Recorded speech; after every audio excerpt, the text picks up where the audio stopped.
Саламатсыздарбы достор. Бүгүн Корей алфавитиндеги 14 үнсүз тамганын 13-сүн өтүп атабыз. Бул Рим цифрасындагы 2 деп болуп жазылат. Сөздүн башында жазылса да, сөздүн ортосунда жазылса да П деген тыбышты берет. П. Кадимки эле П, анан кийин угулар угулбас Х кошулат. П. П.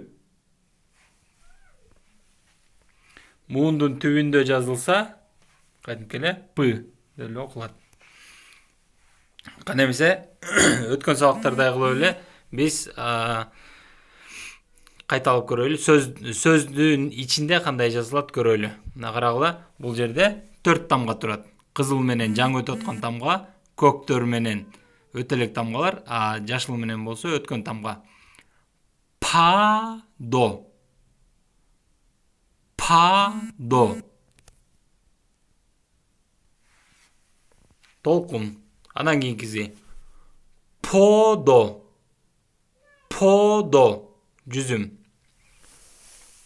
Копи. Копи. Бул жерде карасаңыздар, мына өткөндө кече мурдан өткөнбүз К деген тамганы. К анан Х кошулуп жазылат. О'нун үстүнө черточка коюп койгонум, бул О деген тамга тамак менен айтылат, өткөнбүз өткөндө. Копи. Кофе. Пиано. Пиано. Пианино. Анан кийин пари. Пари. Келе кайра доскага бир сыра карайбыз жалпы жонунан. Анан экинчи катарды окуп баштайлы. Бул кругляшок башында турса окулбайт. Үндүү тамганын астында турса окулбайт. Ылдый жагында, түбүндө турса окулат. Яң па. Яң па. Бүгүнкү өтүп аткан тамга П, Яң па. Яң па. Пияз. Сып. Сып. Сып. Суп.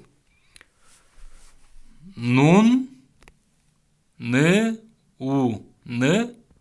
П. Ё. Б. О. М.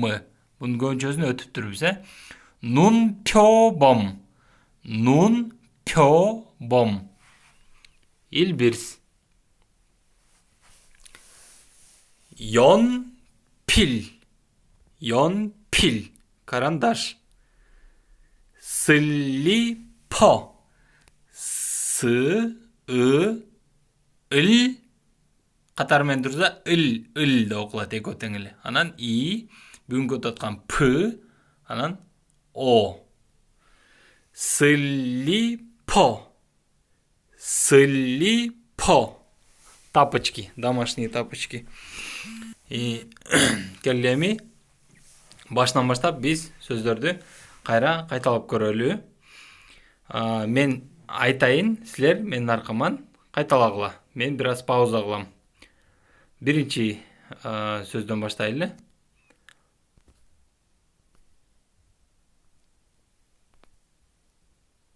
Па до.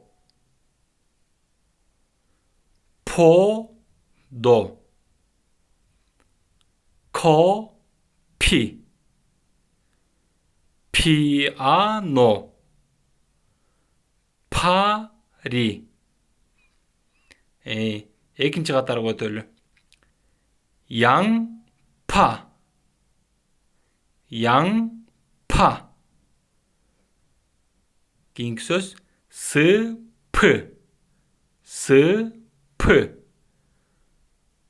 Нун пёбом. Нун пёбом. Йонпил. Йонпил. Слипо. Слипо. Бул 14 үнсүз тамганын 13-сү. Мындан кийин 14-сүнү өтөбүз.